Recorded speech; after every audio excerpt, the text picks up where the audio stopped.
This is the Tapped In Podcast, the podcast for beverage distributors that want to empower their sales team to drive business results.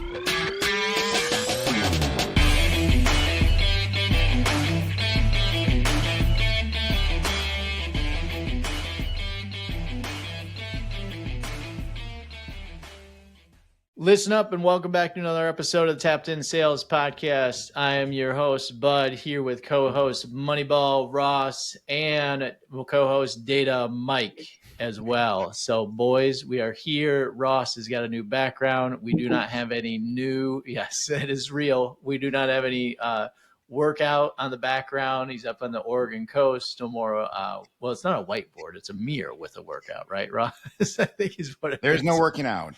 There's no workout. It's just office time for Ross. I love it. I love it. Well, we're here and we're ready for another episode. Today, we are going to be talking about a series of things, but mostly we're going to be talking about this idea, this notion that we talk about all the time with clients, and we have on the pod a little bit, but we've never dedicated a direct episode to return on effort. And one of the more underrated decision metrics, and it's more of a touchy-feely kind of a topic, right? Because we talk a lot about return on investment in business, and I'm going to pay this to get that, or I'm going to invest in this and get this return. This is the human element, right? Like, what are we going to return to ourselves as an effort that we put into it? So what are we going to put into it in effort, and what are we going to get back out of this? And I always think that's like a fun concept, right, Mike? It is a fun concept. Yeah. You can relate it to a lot of your personal life too, of like, I mean, I'm debating that right now too, is I need a shed. Do I go out and purchase a shed and save the time, or do I build it better than I can purchase it, spend the time and save money overall in the cost? What is my return on investment, right? Or effort? So it's going to take a lot of effort. It's going to probably take me 3 weeks to build this thing, 4 weeks, possibly. And is the cost savings and the better build quality worth my effort? 100%. And in the world of beer distribution and what we do, you've got a rep who's crushing their pods, but they're frustrated. And why? Because they've got 9 emails, 4 drop-ins, $50 of gas, and a $20 bonus. It's like, hey, man, like, am I getting my return on effort for what I'm putting into this project? And am I tweaking it the right way so that I am, as a management team or a leadership team, fully understanding this, right? And Ross, this is one of the big things we talk about during implementation and setup too.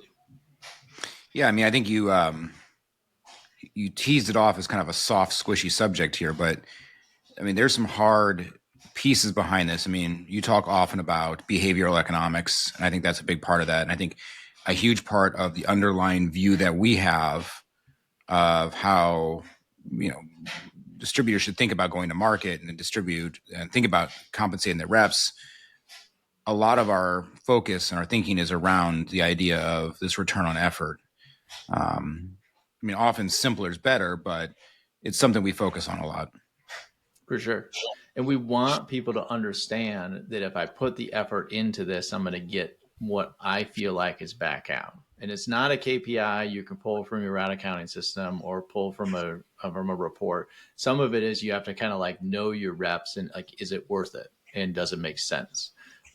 So if we're asking for a big effort, what is the minimal viable effort to return ratio for a rep?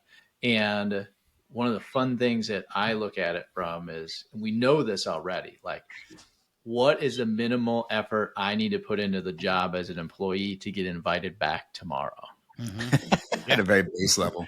I mean, I think the issue here is for every single individual, and I think we're going to get into it. It's like a supply and demand curve, which is everybody's curve is different. So it's very difficult to pinpoint. I mean, you can look at it and say, what are you getting paid and is it worth it? Well, that's a very subjective decision point by each individual. So, going back to our conversation last week about incentives and how you structure them, the problem is not necessarily, as far as return on effort is concerned, a one size fits all. In economics, we call them, we made up this term called oodles. It's this mythical idea of how much utility value per unit you're going to get. And I think that's very much applicable here in terms of, come up with whatever variable you want to call it something like oodles. But how much effort to return and whether it's worth it exists on basically a supply and demand curve. Yeah, if you wouldn't want your best rep putting time towards it, focusing time towards it, then don't put a dollar behind it, right? Because if you know that, hey, if I have my best rep out there that's just killing it, I don't really need to incentivize. It's just this naturally what happens, right? And no objectives. And if you wouldn't want that rep taking time out of what they're doing every day to do it, then don't put a dollar behind it. There's no effort behind it, or there's no return behind it. Yeah, I mean, sorry, go ahead. Fire away, Ross. I said, obviously we're probably going to end up leading the witness here, as always we do. But, it goes back to a couple of conversations I've seen in the last couple of weeks where, as we've basically I've seen distributors deploy a similar incentive program to Cutwater and Neutral. And the execution against Cutwater and Neutral were not the same, even though the program was designed exactly the same. So the question is, how many dollars to get the result? Well, it can be very different across two very similar, well, not very similar products. There are somewhat similar products in terms of profitability, in terms of, in some ways, but it's difficult to ascertain the right amount of dollars. One, because it's just not known from a command and control perspective what that supply and demand curve looks like, both for the product and at the individual level. When you're looking at this as a rep, it's like, we got to get really tactical with this for a rep. And we'll talk about team leads too in a minute, but we got to really tactical with reps of that. If I do this, and if I get this display, or if I get this sale, that I can understand how much it's going to generate for me personally, either in a one-time payment, if it's an objective or incentive, which is really easy to kind of manage. For the most part, it's easier. Or is it a ongoing payment through a commission structure, which is actually much more difficult. And that's one of the things that, like, when we talk about shadow commissions, and they'll fall into that trap again this week, Ross, with a prospect of that they are like, we're doing wine and spirit commissions, but I don't think it really moves the needle. It's like that is what we're talking about with return on effort. If you have an inkling or an instinct and you're listening to this and you're like, I don't think it's driving the results for me at all, that is where we've got a mixed bag of return on effort. Either we don't have enough reps understanding that it is worth the effort, or it's just not worth the effort and they're self-selecting out to do something easier or simple. Mikey, when you're thinking about this from your team lead, and then you're trying to get reps to understand the effort side of this, like, how did you educate, because some of this is education from team leads to reps, around what is worth the effort and how they want to spend the extra time and TLC on an individual sale or an individual account visit with an actual account owner? Yeah, for sure. I'll start out by saying most reps know exactly when they're wasting their energy, right? They just stop telling you about it. They're not going to tell you when they're wasting their energy, but they know what's worth it and what's not. If it takes a lot of energy, time, and salesmanship to sell in a 150 case display. Mm-hmm. Right. Not only am I having the conversations with the decision maker of why they need this display and their benefits for having this display, and then I order it and then I bring it in. And most times I'm also building it as a rep, right? I'm on the floor building this display. There's a lot of effort that went in there. And if I walk away with just gaining $25 or $20 for that, I don't know. I mean, was that effort worth it? Maybe, maybe not. Right. If I'm going to go out and sell in a 150 case display, but that time that I took to do that, I could make more money in my regular paycheck by doing the things that I needed to be, right? Selling in other things at other accounts, then that wasn't worth my time and energy. And that's, as managers, that's what we really need to be looking at and putting ourselves in the rep shoes. Where is my energy going? Was it worth it overall? Because you're going to lose the reps. Their engagement will be gone from the get-go when they know, hey, it's going to take me half a day, whatever, all in to do this. And that half a day, my time can be better spent somewhere else. That piece of better spent is like, we've got all these things we got to get done, and we got multiple supplier incentives, and we got multiple objectives, and we've got to do this or do that, and some of the day-to-day block and tackling, all of that. I mean, how many times have you, Mike, been like, it's just not worth arguing with Norm about getting an extra tap handle, right? Yeah, for sure.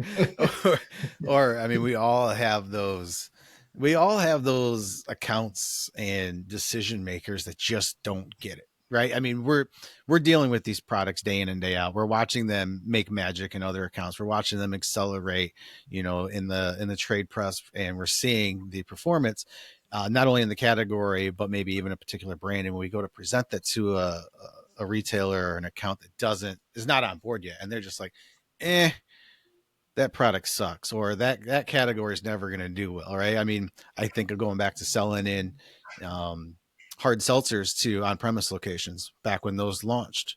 First thing, well, it's just vodka and soda. Who's going to pay $5-6 a can for a vodka and soda when we sell them all day long for $3 talls, right? But trying Moms in yoga pants. Exactly. Yeah. And those are the conversations. It's just not worth it. You know ahead of time, I'm not going to win this conversation. Why am I going to spend 30 minutes of my day trying to convince this decision maker that they're wrong, when I can just move on to the next account and the next account and probably sell in 4 placements versus that one, right? I mean, overall, just return on the actual effort that was there. It's just not worth it. And most reps that know that will not even try.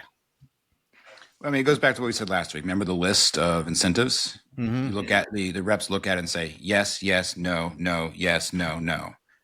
What they've just done is a return on an effort calculation, and they've divided their incentives into what's worth it and what's not. Absolutely. So, I mean, people are doing it every single day. Nobody's sitting there trying to calculate out what the actual, hey, if it was $16, I'm in, but it's 15, so I'm out. No, I mean, it's more subtle than that, but across enough calculation or data points, it's real. Well, my favorite, just to add on one thing to that too, is, I mean, it's the ultimate buy-in.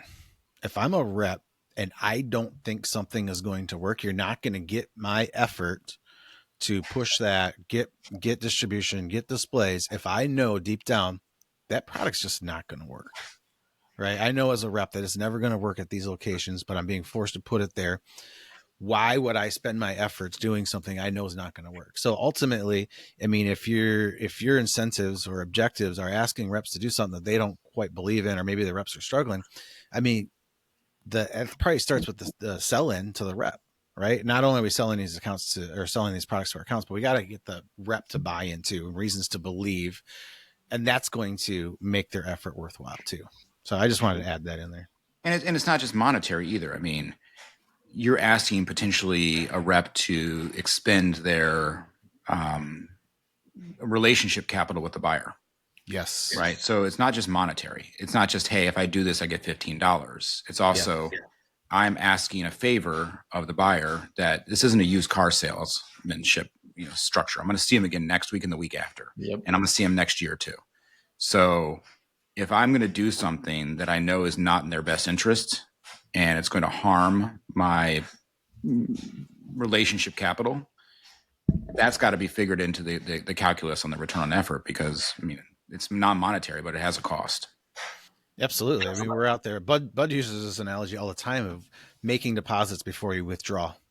And that could be with your employees, of positive reinforcement before you have a negative comment or you need to fix this. And it goes in a lot of ways, but as sales reps, we're doing that all the time, right? We're always making deposits. We're gaining their trust. And that's the ultimate end goal, is to have the trust of each and every one of our accounts. Some of those accounts where you walk in and you just create the order, you don't even need to tell them what you ordered because they trust you. Some of those accounts where like, hey, I'm going to send this in, and they don't even ask why. They just trust you, right? So we've made these deposits over the time. And then when we're faced with an incentive that actually makes us use a withdrawal, take a withdrawal, is it worth it? We know that maybe this isn't going to work. We know this isn't the best fit for this account, but I need to get this placement so I can get my $10 or $5 or whatever it is, or hit my ultimate goal. I'm using one of my withdrawals. And was that worth it too? We fell into something that was a fun story. This is one of my favorite stories. We haven't talked yet about what getting the return on effort calculation right looks like. And one of my favorite stories is from our boy JV, Mikey, where he comes into the office and he's like, why would I go place this new draft that you guys have a focus on when what is out there is already working? Like it's selling more, it's got a higher velocity, it's got the right profitability. And why would I go sub out the 5 or 6 tap handles that you want in my route for something that's working better? Like Yeah. that's going to negatively impact my sales and is definitely not worth my effort because it's, well, you guys have calculated the return on effort right. Like it's what he's telling you, he's telling us is that you calculated it right. I need to keep New Belgium Voodoo Ranger on. I don't need to put on this other beer that's not going to sell as well and isn't as much profitable. And that freaks some owner operators out. But for me, it was a nice, like fun, accidental case study or exploratory on like the resistance that we created by the process we set up, where the reps were thinking through the outcomes for themselves. And they were thinking through it in different ways that we hadn't thought about. And they were thinking it through it in a way that they could actually reflect their thoughts back to us and say, this is why I would not do that, bro. Yeah, exactly. I mean, they know best and they know what kind of effort it's going to take. And was the return worth it? And in that case, absolutely not. And that also boils down to a lot of supplier incentives, right? When the suppliers are targeting any kind of incentives placements, they're not thinking about what's good for the rep. They're not thinking about what's good for the distributor. They're thinking about what's good overall for the brand, right? So they're not looking through the same lens as what we are as reps and distributors at all. So really, I mean, peeling back that dictatorship, right, and doing what you did and just listening and being like, that's a great idea. I mean, that's a great point, right? You already know that this velocity is going to be slower because you have it at other places, or the research or the data shows that, right? And if you're maxed out on tap side and you've got to replace something, right, you can't go after competition anymore. It's going to be something of you cannibalizing your own taps. Then we don't want to do that if we're going to be eating any kind of gross profit or any kind of volume on that.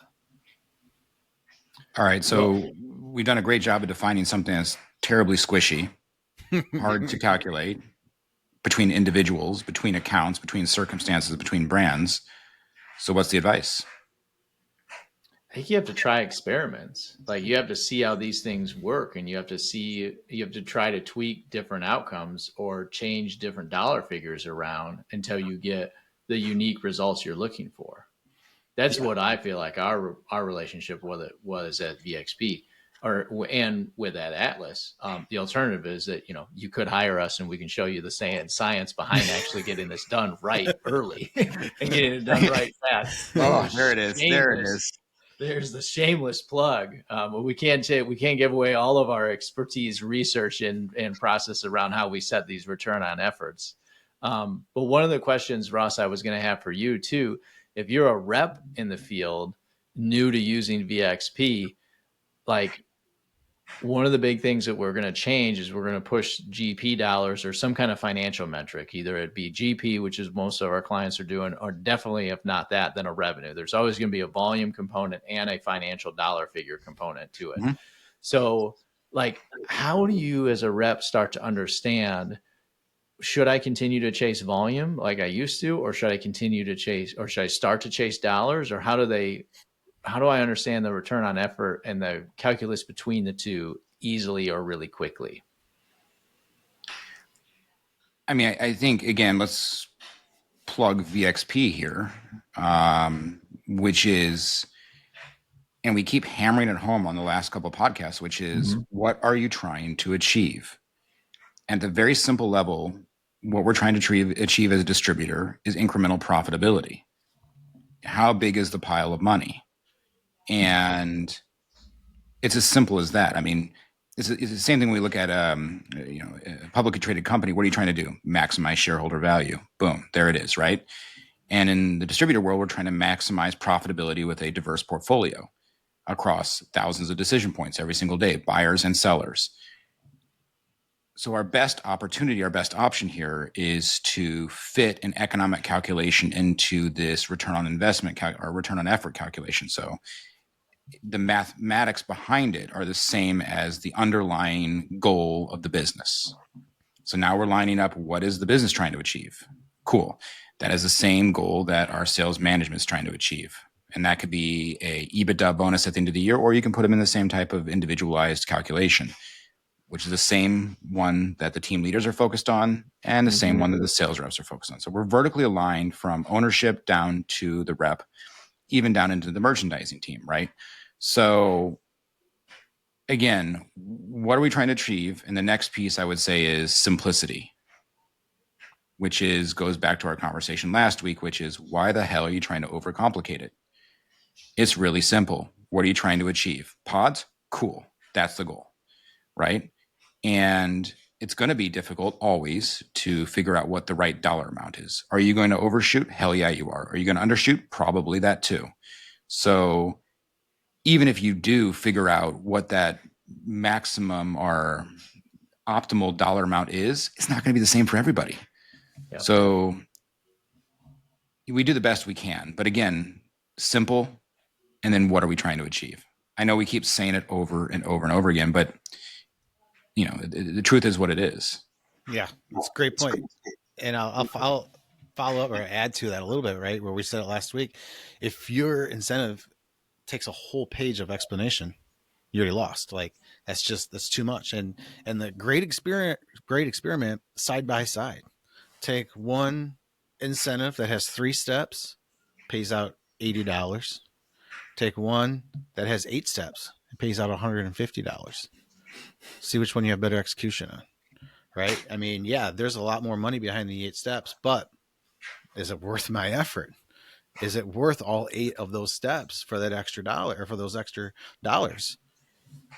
I'd venture to say that even if you added 2 steps, it probably sees a similar kind of drop compared to just doubling it or adding more than 8 steps. Yeah, for sure. And even outside, I mean, this is what we spoke about last week, was it's a little confusing too. Do they even understand it? Because even, and not taking away from sales reps, like you can't understand things, but even building these, somebody that's been in the industry their whole life, building some of these, you're like, ooh, I don't even know if I get that. Like, how do you wrap your head around that? So you're going to lose them because it's confusing. And then they're going to look at that return on effort and be like, it's not worth it. It's not doing it for me, dog. It's a little pitchy. Understanding it's part of the effort. I mean, we do it every day with emails too. You look at an email, you open it, and it's like this. It's like somebody wrote the damn encyclopedia, and it's like, screw this. I'm just going to the last paragraph and figure out what the final point is here. Exactly. And if you want me to read your email, it's like, okay, put it in bullet points, make it concise, make it clear. Too many people, it's the same thing. I don't want to read your email. It's 40 pages long. I'm going to try to figure out what it is you're trying to say and bypass the actual content of what you wrote. Make a really long email to Ross. Yeah, I was just thinking that too. And the whole point was just to say, hi, Ross. That's a great way to piss me off. and bury what you're actually trying to say, like right in the middle of it, not at the end. Exactly, yeah. So one of the other things that we haven't kind of touched on yet, we've been focused a lot on the rep themselves, but then the team leads too. Like there's a component of team lead pay or team lead outcomes or ASMs where they have a return on effort, not just around the results of one individual anymore. It's the group of individuals. And how do we actually scale that up? And I remember when we were talking about lead man. So at Atlas, we used to pay our lead man on the night crew a little bit more than what we paid everybody else. And this was before we had return on effort as part of our vocabulary, everything else. And Tommy was like, we have to pay that person enough that they're willing to take all the bullshit at the end of the night. Like whatever that difference is, I don't know what it is, but that's what we have to do.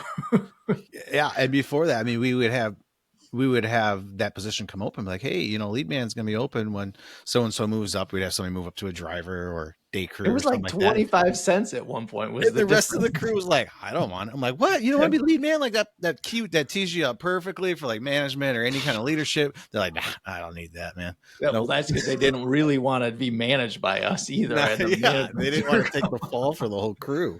But exactly. A quarter of an hour wasn't getting it done. Nope, not at all. So team leads, ASMs, one of the things that, we do talk about is like, you have to have at least the same thought process and calculus and accelerate it in some way, shape, or form at the team lead and ASM level as well. Because they have to be responsible for more than just getting the execution done. They have to lead a group of people in getting the execution done. Yeah, absolutely. And then they have to, just like the sales reps are analyzing all of their incentives or objectives for the month, and they're picking and choosing and creating that list of what they're going to go after. Team leads are doing the same, right? I mean, contrary to most reps' belief of team leads don't do anything, there's a lot on your plate when you're a team lead. Outside of a daily, you're not going to accounts and writing orders and doing that, but I mean, there's a lot that falls on your plate too, right? Admin, overall managing suppliers, maybe, but you're really looking at your return on effort as well, of like, where is my time going to be best spent? Right. I would venture to say that the calculation is even more complicated because there's more high time preference calculation that goes into a team leader or a manager's life, because the idea of coaching up somebody is something that costs me time and effort in the short run, but will pay me in the company in the long run. Right. So there's a little bit more long-term vision here, because as a rep, I mean, your world is today. Your world is this month. As you move into management, your world is maybe this quarter. And as you move into upper management, maybe it's this year, right? Yeah. So that timeline and that investment calculation gets a little bit more complex, and so does the time preference, or what you're spending for investment in the long term. Yeah, for sure. I mean, as management, we all know that one rep we could spend 40 hours with, and it's not going to make a difference. And we also know that rep that I can spend a couple hours with, or a couple accounts at, and it's going to make the world of difference. So where am I going to invest my time? And also, if I am lined up, my incentives or objectives are lined up with the reps and they're not different, I have the same clear, right, goal of what we need to achieve, whether it be those pods or growing total percentages of business. But I know exactly where the rep is incentivized. I know where I'm incentivized, and that's where I want to spend my time too, coaching them up, out there actually executing, helping do team sales, ride with, whatever it may be, building those displays.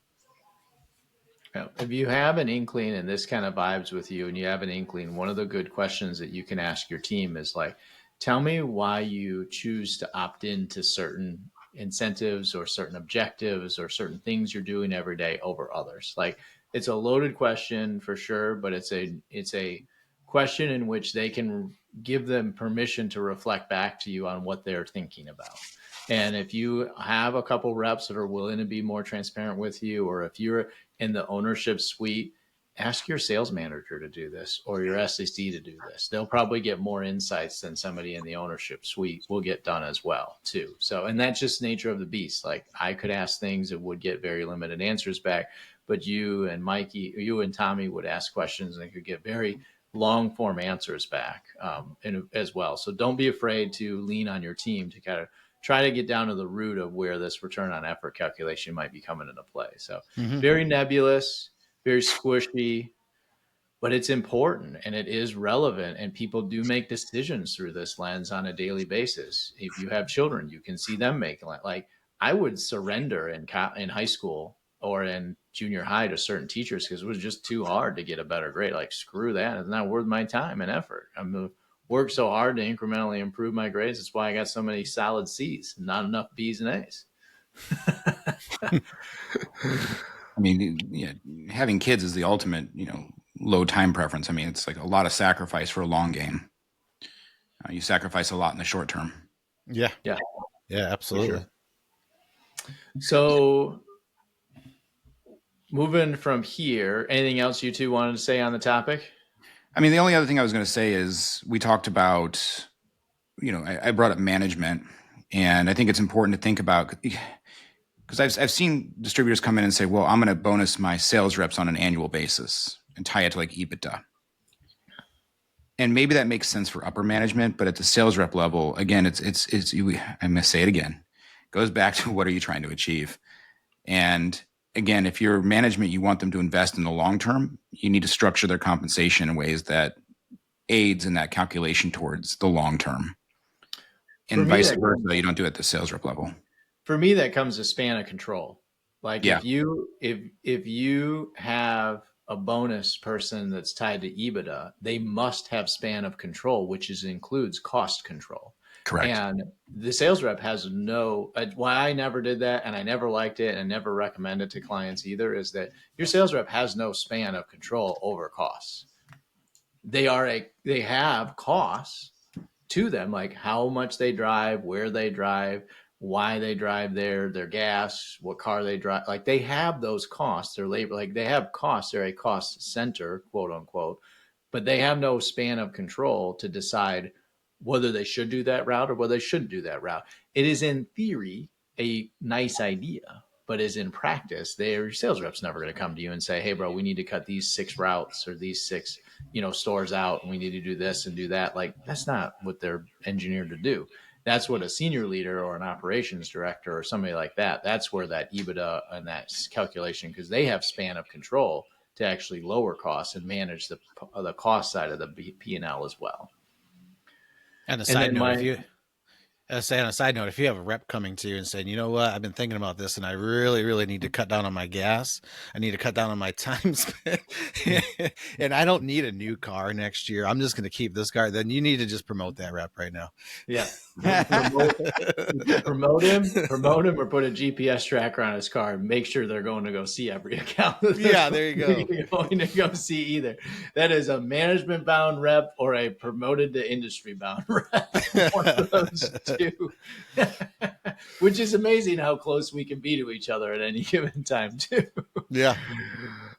So other things that we wanted to touch on today, Ross, I think you wanted to kind of double click into things you're hearing in the energy space. And now that we're starting to see form energy or first form or whatever we're supposed to call it out into the market, we're talking to clients about that.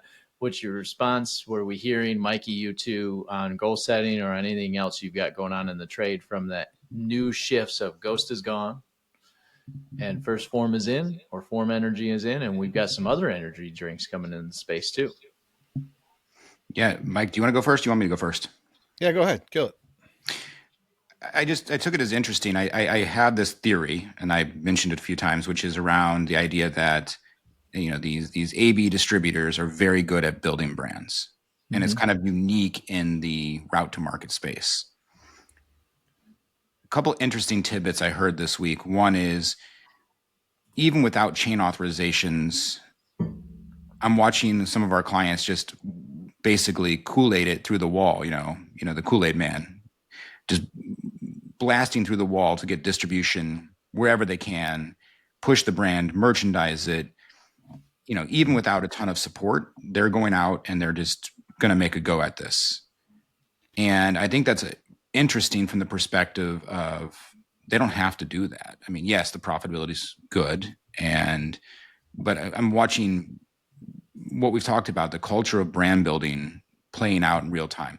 Now, I don't know if it's going to be successful as Ghost was, but I'm watching these distributors go out there and they're going to make a go at this. And I think that's worth thinking about, looking at, or discussing. Yeah. And the feedback that I'm getting too from our clients, I mean, for the most part, they're pretty excited about it, right? Where you would think the opposite after the history beer distributors have had with NA brands, especially energy drinks. You would think by this point there might be a little bit of burnout, a little bit of hesitation, a little bit of, oh man, here we go again. What am I going to return on investment or effort? How much effort do I have to put into this brand for one day it to walk out of my back door, right, and leave me with nothing but maybe a few empty pallets? But I'm surprised with how much excitement is behind it. But I also see, a little bit out of the gate, at least with chain placements, a little lack of chain placements, which could be a little bit frustrating for most places. But then I go back, I put my Atlas hat back on, and I think about Ghost, and that we had those same thoughts. We had those same feelings with Ghost of like, hey, we don't have a whole lot of chain placements.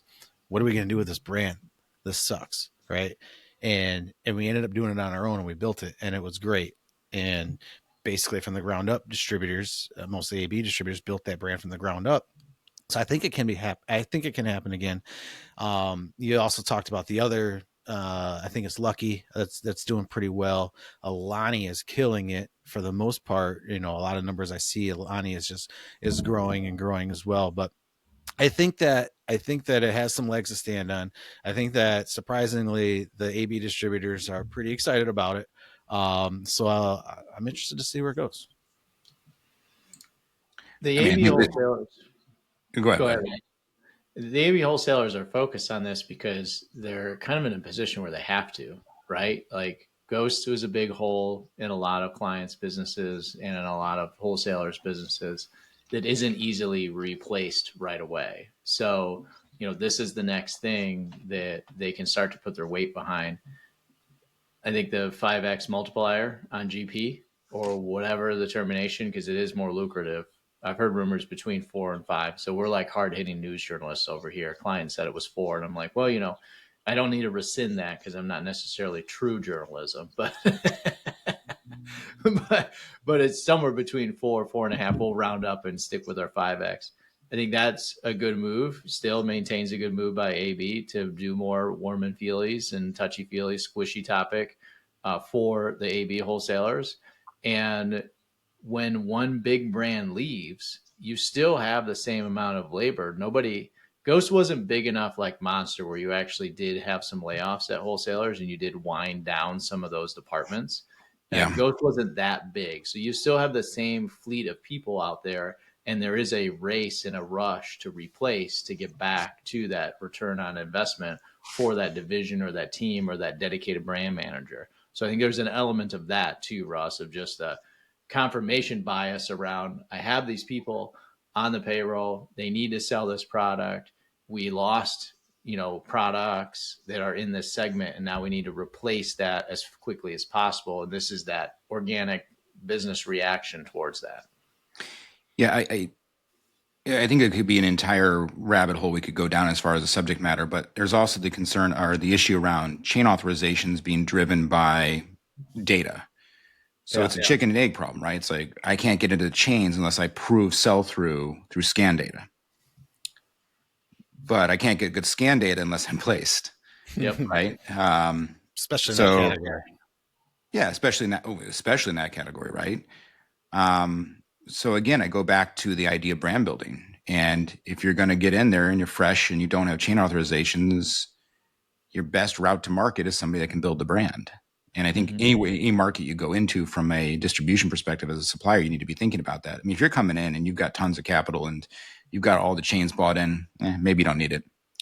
But I think in this situation, you can fault them and say, hey, they don't have chain authorizations. But the only way you're going to get chain authorizations is to have scan data to go to the chain with to prove that you belong on the shelf.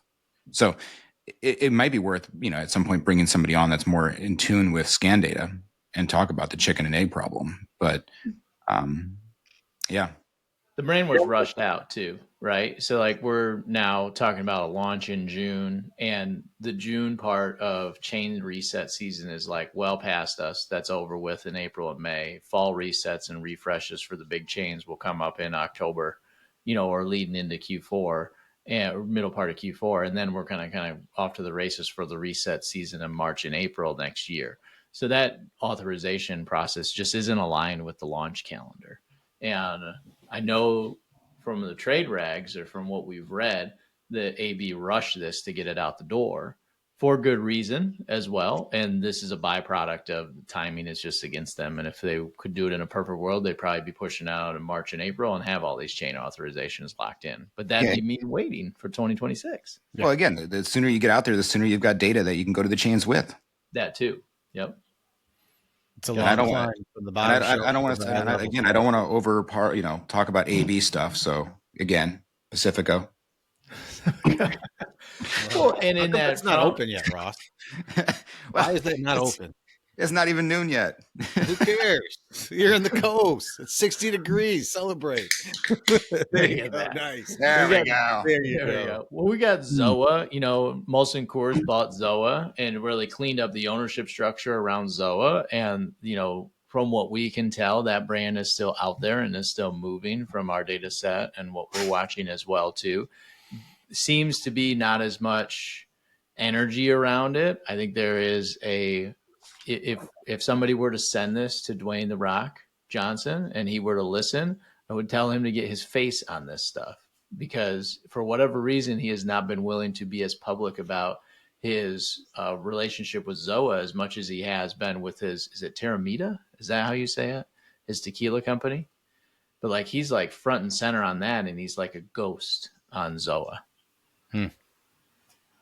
Yeah. I think we just need to get George Clooney involved. I mean, what he did with that tequila brand. the Rock could be president if he wanted to be. He could be president if he wanted to be. I think he can sell some energy by himself too. I mean, there's no awareness. I mean, as far as I can tell, behind Zoa and the connectivity to him. Yeah, that's what I'm saying, and that's what we hear from our clients, and that's what we see in the trade as well. So I'd love to see a little bit more focus around him and get his face on it more often. It's perfect. He made it. I mean, it's a perfect brand connection for him. It just hasn't stepped up to the plate and swung at it either. Yeah. Well, is that the official invitation to bring him onto the podcast? I think they would be an incredible episode. I wouldn't know what to do with ourselves.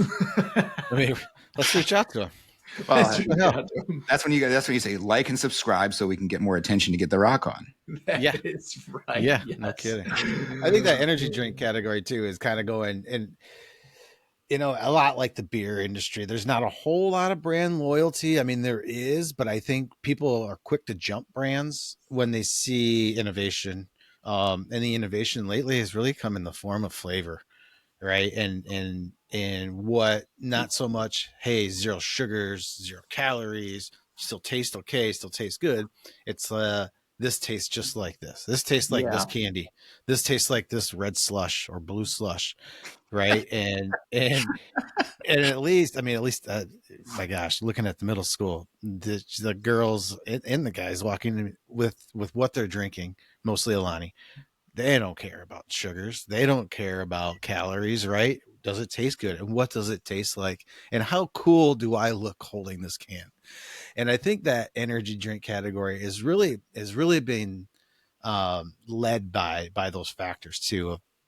People don't really care about the 0 sugar, 0 calorie as much as they used to anymore. How good is it? What does it taste like? Right? What's the new innovation? Ooh, this one tastes like a pink drink. Let's have it, right? Let's go for it.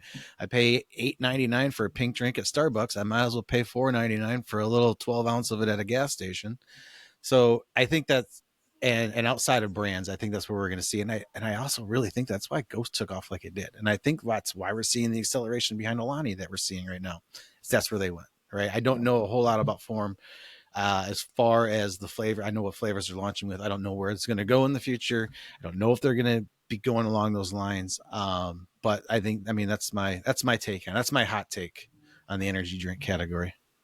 Maybe we need like a First Form Big Chew. Yeah. Bazooka bubblegum. The bazooka bubble, the Big Chew. I mean, I'm the king of flavors around here, right? I can come up with the worst of the worst. Yeah. Oh, Mike, you got to drop my suggestion for the Bush flavor this fall. Even better than pumpkin. Yes. What was it?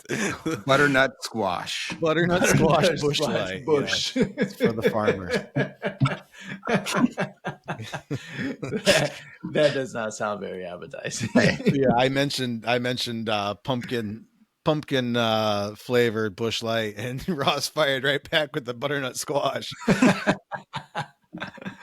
I had strawberry rhubarb yesterday. That was pretty good. Not Bush Light, candy yam to Bush. Candy yam. There you go. See? Candy yams. They should actually do like a coffee flavored Bush latte, right? Be like a spring flavored. That would be pretty good. Actually, that would be good.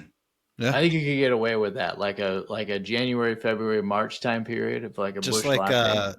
Cut down the espresso martini from Cutwater a little bit. Cut that in half. Throw in a Bush Light can. We joke, but I mean, it's in the comment that was made on the call that we were on, Mike, was that, oh my gosh, it's the craft seasonal revolution all over again. Yeah, and you know what? Maybe it's time for it to come back in a different form. 30 packs. Oh my god! Yeah, who wants to pay? Who wants to pay $9 for a 6-pack? I mean, you can just drop the 30-pack, man. Yeah. Well, the saddest thing that killed the craft revolution around seasonals is that we started getting Oktoberfest in July. Like Sam Adams Oktoberfest is going to be on the shelf in grocery stores in 30 days. Yeah, and it's been rushed and rushed. I mean, Lightning Kugel Summer Shandy comes out in what, January? I mean, we've pushed these seasonals. We've rushed to be the first to market with these seasonals so much that they're not even seasonals anymore. It's a suggestion of what's coming up next. Right? No kidding. Like, hey, here's a preview of what's coming because we're 4 months ahead of the actual season. 3 months of fall starting in July. Right. Before we even get to real fall.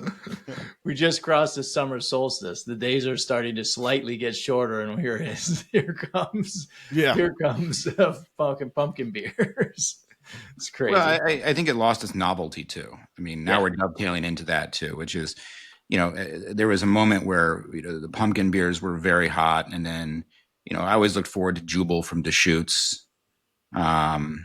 There was in the summer, maybe it was a Berliner Weiss, or and that was new and innovative and kind of cool. And then they were on the shelf all the time and they burned themselves out. So I mean, there used to be innovation there. I just don't know where the industry goes from here in terms of innovation to support those seasonals. Apparently, the industry doesn't either. No kidding. Yeah. Well, I guess we're going to Busch. We'll go to Busch. Yep. And anything mixed with vodka. I mean, I bet you we see a High Life flavor in the next 12 months, don't you think? Possibly could. Probably should, I would think. Why not? I mean, if we continue to see, good, solid sales and trends, I mean, when Mike ends up paying me the $20 here in Vegas because of Lime, then, I mean, we're going to know. Lime's launching soon. We're gonna a quick run at whether that's what's going to happen. Every call I'm on with Mike and whoever we're talking to gets so excited about Lime and how much they purchase, and then I just see him die a little bit on the inside every time. I did have one conversation. Oh my gosh! And now I can't. Oh, I do remember. So after this, you can tell me who, or I can tell you who it was. But they aligned with me. They're like, Mike, our numbers, our order was soft. And they're like, we just agree with you. We hope we're wrong, but that's kind of where we went into it. They kind of limped into it with some orders. So who knows? We got a lot of time still. We'll see. We'll know when clients are asking us to help duel it out to other clients. I'm really curious to know who this mythical wholesaler is. How very convenient of you to withhold names. Well, I'm not going to drop a name on the podcast. Who under ordered for a very, very high, looked upon high pressure low, right? Yeah, that's how we're going to how to get a call from a region VP. Yeah, exactly. Well, I'll only tell you if they come on the podcast and we talk incentives. I love it. Well, good episode today, boys. If you are liking what we're doing, please continue to subscribe, listen, share with a friend. We talked about some more squishy topics. Next week is going to be a more hard topic, more of a hard numbers, data, and economic ROS topic. So that'll be interesting to see how that plays out for the crew. And if you have a question, listener questions, we love those. info@VXP Tech. That's info@VXPTech.com. Send us there, hit us up. We will answer them. Or if you've seen anything fun that you want us to touch on from a news cycle or a news story as well, we are always happy to share an opinion in one way, shape, or form too. So thanks for joining us. Thanks for listening, and cheers, boys. Cheers.